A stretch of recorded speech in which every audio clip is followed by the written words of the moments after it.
Now, Rock Talk with Mitch Lafon. We are speaking with the one and only Michael Sadler from the band Saga. The new album is Symmetry. It is out later in March. And as we say in Montreal, bonjour, Michael. Comment allez-vous? How are you? I am doing just fine, thank you. And all things considered, Yeah. 2020 is behind us, and I have no objection to that whatsoever. But yeah, survived it. I mean, people talk about how terrible a year it was, but apart from not being able to play live and that for us musician types, it had a bit of a silver lining in that it gave us, the touring musicians, a chance to be at home and reconnect with family, and especially, with my son. He's just turned 13, and we've had a whole year to just be in close quarters and really, have that quality time together. So in a sense, it had its positive spin. Well, I'll tell you two things that's going to be positive. First of all, things like this create innovation. If you look at any of the great disruptions over the years, whether it's the Great Depression or World War II, the 10 years that come after always seem to have all kinds of new technologies, new advances, new this. So I'm hoping that it will lead to that. But also, I look at a lot of the bands that have talked about breaking up and about moving forward, UFO and Elton John and all. And in recent interviews, they're all like, yeah, you know what? We're kind of rested now. We might just stick around. So yeah.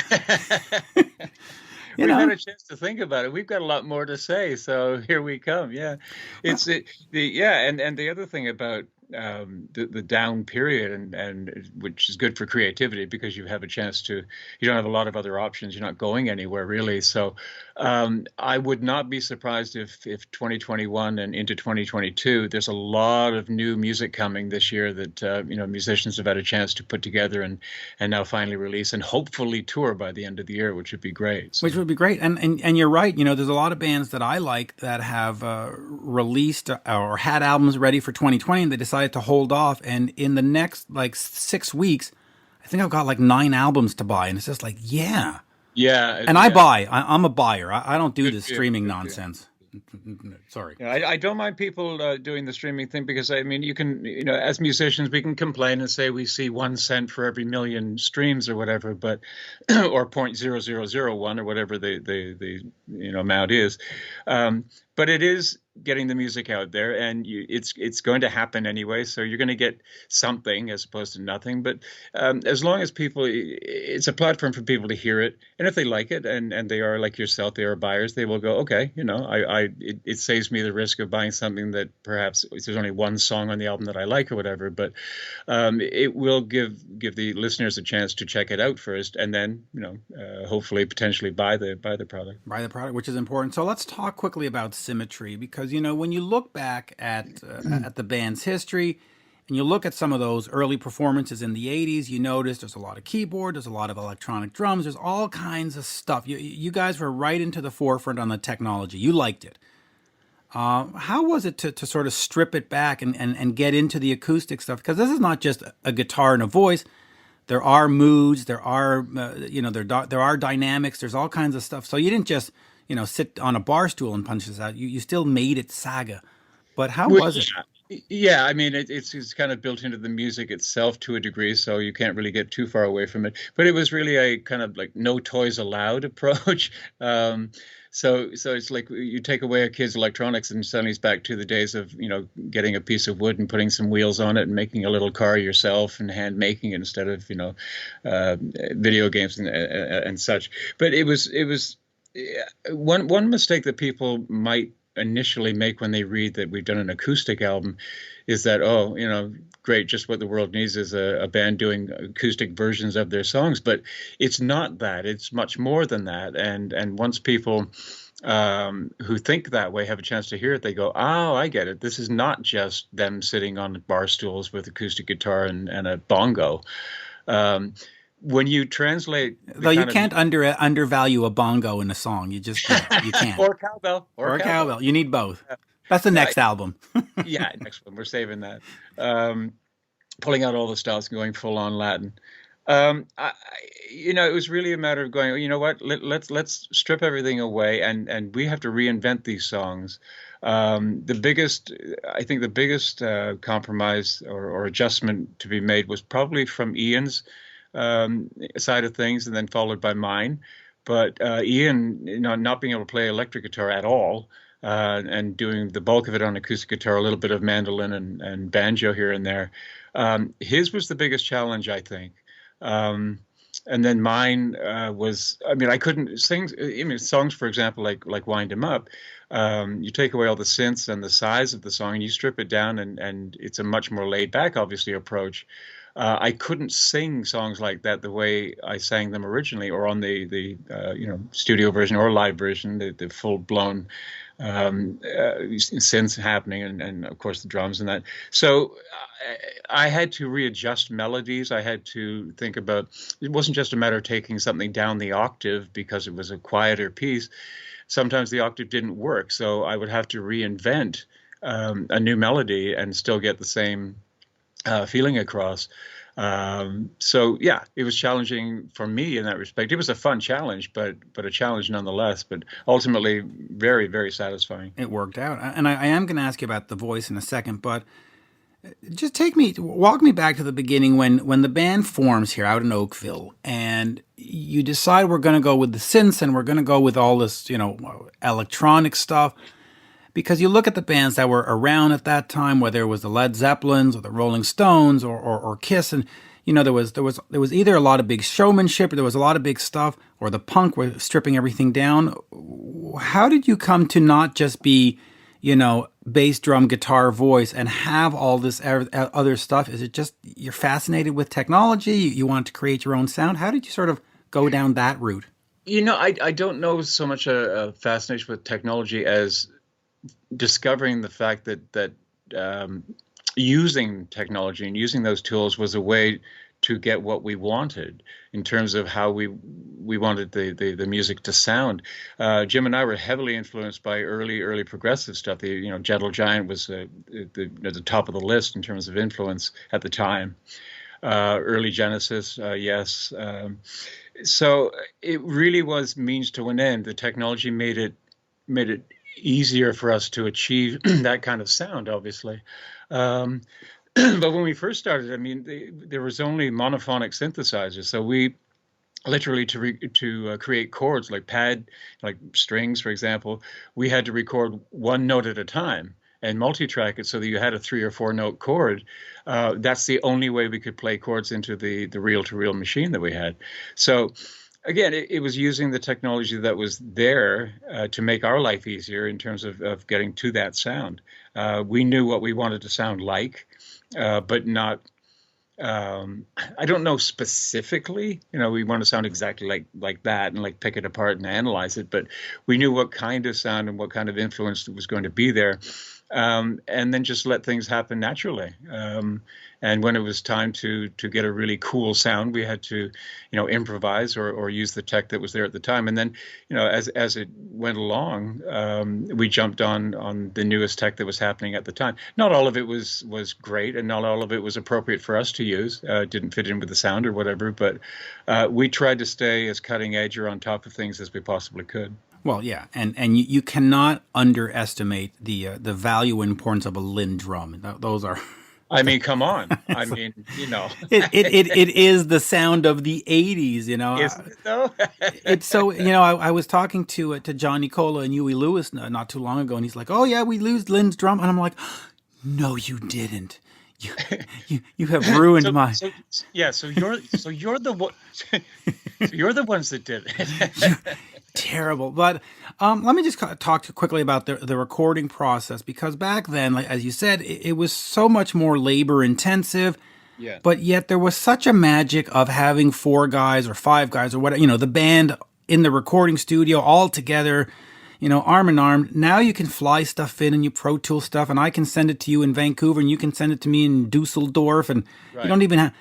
How do you prefer to record, or should I say, how does the band prefer to record? Do you still like faces in a studio, or you're like, dude, I'll just send it to you and send it when you're done? Yeah, you run the risk of losing the humanity of the music, and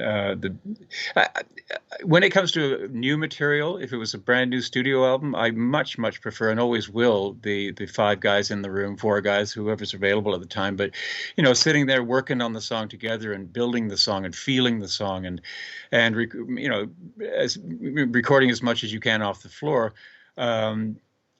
Yeah, I would still prefer that. The thing about doing Symmetry was, because of the lockdown and the isolation. It was not the kind of record where we had to work on the parts. These were parts or songs that we knew inside out. I've been singing these songs forever, it feels like. So I knew these songs, and everybody knows their parts.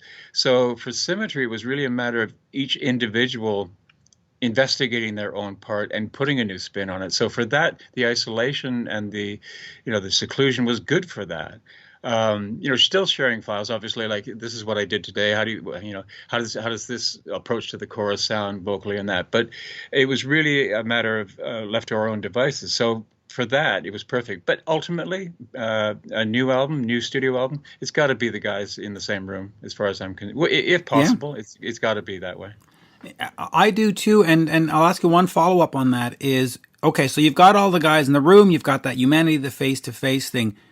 Is it just, get a take, 2 takes, 3 takes, and then we'll go from there? Or do you want to mutt-lang it to death and just, all right, record this guitar part 87 times, and then let's pick the best 2 notes of it and then comp it? Like, how do you sort of... No, the only time I that you'll really do comping, as far as I'm concerned, it's necessary or a good idea or a time saver or whatever, is like solos for Ian. Or even lead vocals for me. I will do 4 tracks all the way through without thinking about it, and just listen to the performance. You're never going to get a performance from beginning to end that is a keeper, I don't think, unless you're going for just a complete raw sound, and that's the idea of doing it. But you're going to hit a bum note here and there, or your throat seizes up for a couple of words or whatever. So I will just do 1 take all the way through, about 4 tracks usually. And at that point, not so much comping, but just making sure you get the best performance, because they're going to be very, very similar. So it's not really cheating in that respect. You're just making sure that it's a clean recording, really. Same thing with the Ian solos. Although with the Ian solos, it's a whole feel thing. So it's a matter of recording a few.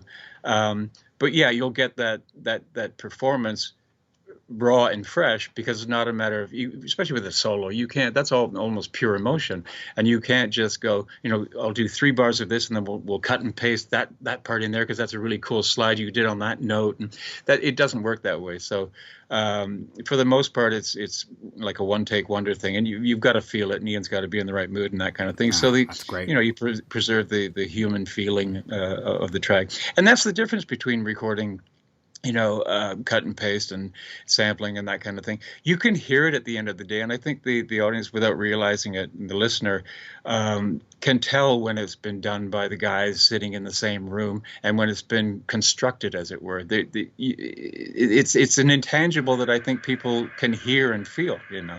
Oh, it absolutely is. And that said, by the way, Bryan Adams recently announced that he's working with Mutt Lange on a new album, and I was like, oh, I'm kind of excited. That's kind of cool. That's kind of cool, Yeah. Just speaking of Bryan, and let me just take you back to the rock scene, because you look at the early 70s, or the late 70s in Vancouver, and you had Jim Vallance and Bruce Allen, and the Loverboy guys moved over there, and you had, the studio, and Mark Lafrance. There was a whole thing going on. How was it in Oakville and I guess around Toronto? I mean, you had the Helix guys and I guess eventually the Killer Dwarves. But was there a sense of community? Was there a sense of we're all in this together? Or there was, okay. Yeah, there was. And when we started out and started doing the club scene regularly, I mean, Toronto itself was so vibrant and so alive with music. And there was a handful of us. There was, there's Max Webster, ourselves, Zahn, Rheingold, Streetheart, and there was a club scene that it was like on a rotation basis, the Gasworks, the Abbey Road, Piccadilly Tube, and such, and it was like you were playing these places every 6 weeks. So we were just following each other around, and the same bands playing the same places every once in a while. It was a great scene back then, and it really was a matter of we could all feel it. And it was really alive, and it was really healthy, and there was a lot of great music that came out at the time. There was. Have we lost that in 2021? I mean, let's say your son or whoever wants to go start a band. Will they face the same kind of scene and camaraderie, or is it really sort of different these days, you think?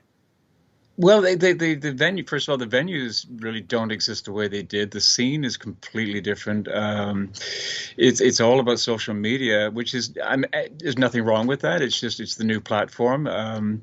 The only downside of social media, it allows for a lot of not so good music to be available. But I'm sure that there's a camaraderie and a community out there, but it's certainly not the same as it was, and I don't think it will be. But there's nothing wrong with that. No. He'll be facing a different scene if he even decides to go into the music business at all. No. But I'm sure it exists. But I don't think it exists and can't possibly exist the way it did then. And it did then. So let me take you to social media for a second, then I'll get back to Symmetry. But in 2017, you tweeted out, "Listen, it's been 4 decades. We love you. Goodbye. See you later." What changed from that tweet that you sent out from January 19th, 2017 to now? Where did you sort of say, "Hey, you know what? This is still fun. All right, I made a mistake. Oops." Oops, my bad. You know what? Well, it was slightly misinterpreted at the time because it wasn't. If people search the actual message in the text, I didn't say that was the end of the band per se. It wasn't a moratorium on Saga.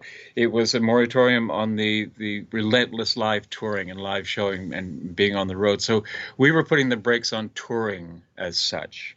As you said, it had been 40 years. It was a lovely ride, and we thought, you know what, we're a little not tired, but exhausted is more the word, and we've been missing a lot of stuff personally at home and this and that. And let's at least take a hiatus and right. Put this. And by the way, I do have the message in front of me, so I'm trying to see where I could misinterpret this. It says, "This marks 4 decades of writing, recording, and touring as a band. However, after much deliberation and discussion, my brothers and I have regretfully decided that after 40 incredible years together, 2017 will be Saga's final chapter." I mean, I'm not a PhD in English, but that... oh, sorry. There's the silent of touring at the end of that. You got to read the fine print. You got to read the fine. Okay. But be that as I may, even if it were okay, that's it. 40 years. It was a nice ride. Thank you, everybody, very much. Blah blah blah.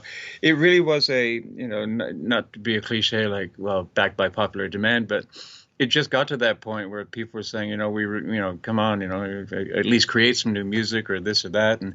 And to be honest, we started, the strange thing was we started getting offers after 6 months or coming up on a year to play again and do concerts again. And the offers we were getting were higher than we'd ever experienced across the board, or at least of late at that time. And we thought, you know what? Well, not only is it making sense financially to go out there, but it's been long enough, and we all were starting to really miss it without saying, admitting it to each other. And the audience was doing the same thing, saying, just, really, can you reconsider that kind of thing? I had so many private messages saying, come on, is it really, are you really done? I mean, you must have a little bit left in the tank. And, as it turned out, there was more than a little left in the tank. I mean, we got out there and there was this new energy. I think in hindsight, it was probably a very, very smart thing to do. And it was not calculated. It was not like, oh, it's one of those, this is the final tour. No, but you know what? I think that happens, and I don't mean to cut you off, but when you look at Ozzy, you look at The Who, you look at Kiss and Thunder and Score, I think there's a great relief, psychologically speaking, you just go, we're done, and you breathe out, and then after a while you just go, you know what? But this is me. This is me. I need to be this creative person. I need to, and I don't really care about the whole it's a farewell tour. I think, you know, sometimes you just got to let go to know what you have. You know what? I think you're right. You're right. And I'll take that thought back to when I was in a band with Jim Crichton before Saga, and we were doing quite well. We were doing the circuit, and we were like a cover band, but like covering obscure stuff, some prog stuff, and that band broke up, and I got out of the business for a while. I was doing some straight job things. I drove taxi. I was a graphic artist, and then I was a salesman for the graphic artist company, three-piece suit, company car, and the whole bit. And Jim called me and said that he'd written a few songs, and did I feel like coming over and singing, putting a vocal on these 3 or 4 songs he had. So I went over for dinner that night, and after supper went in and sang a couple of songs. And had a great time doing it, and I'd forgotten how much fun it was and how much I really liked doing that. And went to work the next day and came home that day, looked in the mirror with my three-piece suit on, and I didn't recognize the guy in the mirror. And I thought, who are you? That's not you. The person that was singing on the songs last night, that's you. And I believe I quit the next day or the following day, and just devoted my time to getting this whole thing off the ground with Jim at the time. So, yeah, there comes a point when you realize, wait, you know what? This is me. The same thing happened when I left the band for a few years in 2007. And at that point, it had been 30 years. And as far as I was concerned, it was, I'm gone. And it was fairly final. Meanwhile, I think in the back of my mind, I thought at some point I would probably consider either coming back to Saga or continuing something else or whatever. But I think in the back of my mind, I kind of had the feeling I'd be back in some form or another. But for that time, when I made that announcement, that was it. But the years went by, and I spoke to Jim a little bit, and I thought, you know what? We talked about the possibility of my return, and I said, well, the first thing that has to happen, 3 things have to happen. I have to, discuss it with my family, because family comes first at the moment. And secondly, you have to do, run this by the other guys, because it may be all well and good for you and I to think it's a good idea, but maybe the other guys don't want me back. Who knows, But ultimately, but more importantly, most importantly, you have to run this by Rob Marotti, who filled in for me for those years. You have to let him know immediately that we're even thinking about this, or even talking about this out of respect for him. But yeah, when I discussed it with my wife, she said, you know what, ultimately, this is what you do. Your son is now almost 4 years old. He knows who his dad is. He's kind of aware of from the YouTube and that kind of thing, what you do for a living, and that you have to be away sometimes. So this is you. Go be you. That's what makes up my husband. So that kind of made up my mind for him at that point. So yeah, in looking back at it, I think you're right. I think bands that it's not a cold calculated thing like let's go off the road and drive the price up and come back with a reunion tour and we'll make even more money. That was just a byproduct of it. I think you're right. I think once you get a chance to recharge your batteries and look around, you go, you know what? I missed it way more than I thought I was going to miss it, and it really is who I am. So it is, and I think also, first of all, I think walking away. How can I put this? Being a musician is not a job you can walk away with. It is always you, and it always will be you. At some point, you hit 65, you go, all right, I'm done being a teacher. I'm done. But right. But you can't do that with musician, because you're going to stare at the guitar and you're just going to go, okay, if I just played this note, it would sound so cool. Yeah, exactly. Yeah, something always draws you back, just when you thought it was safe, But no, it's true. I mean, it's always there, and it's only a job. Because you're getting paid. You're only a professional because you get paid to do what you do. But when you take away, the monetary side of it and making a living from it, you're still a musician. You're just not getting paid for it, so it's not your job. I mean, I never considered it a job anyway, but it's not a job in the sense you're not getting paid for it. But you will always be a musician. You can't just switch that off. You're right. No, and I'll wrap up with these two last questions, but.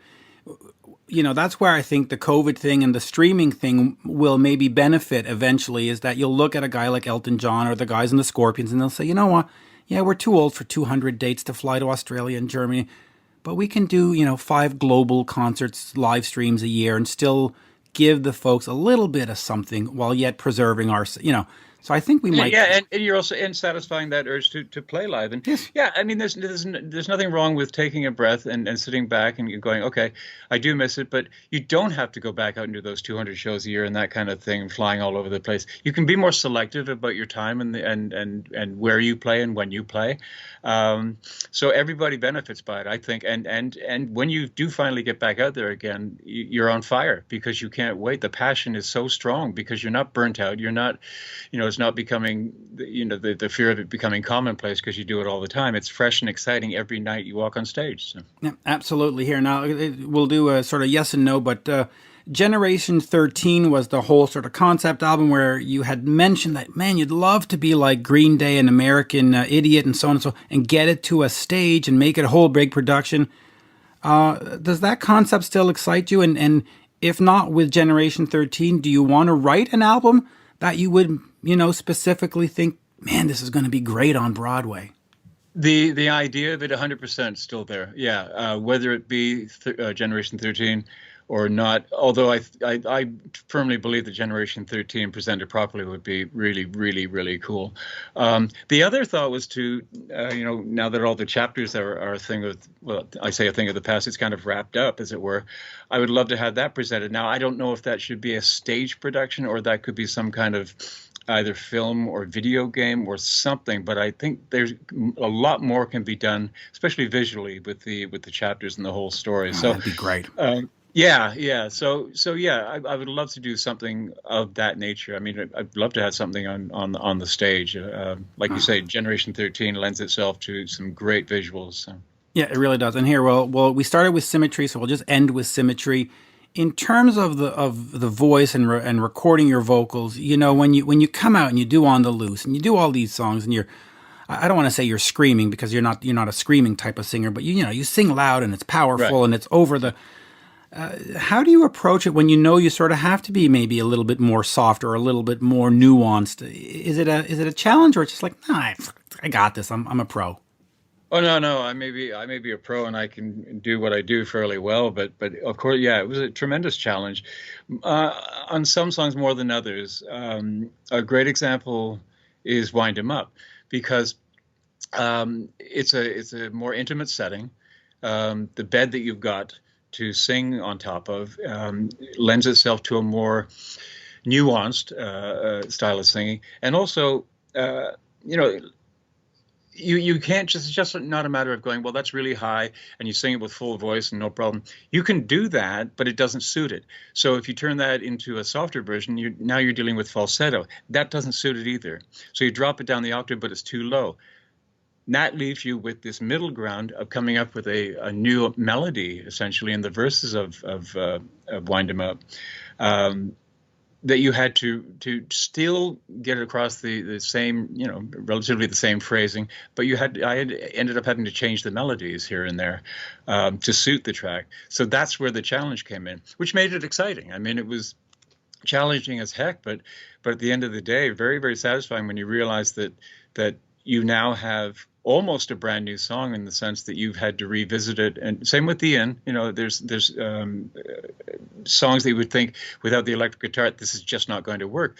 But then he had to do the same kind of thing. Well, I've got an acoustic in my hand. I still got to get, put the song across and the part across, but the same, fury or power chords aren't there. I have to recreate that somehow, the intensity in another way. And he managed to pull it off. And he, I think he and I may have had the greatest challenge in terms of reinventing our parts. But and you keep it exciting. It was fun. Yeah, and it comes out, of course, on March 12th, Symmetry.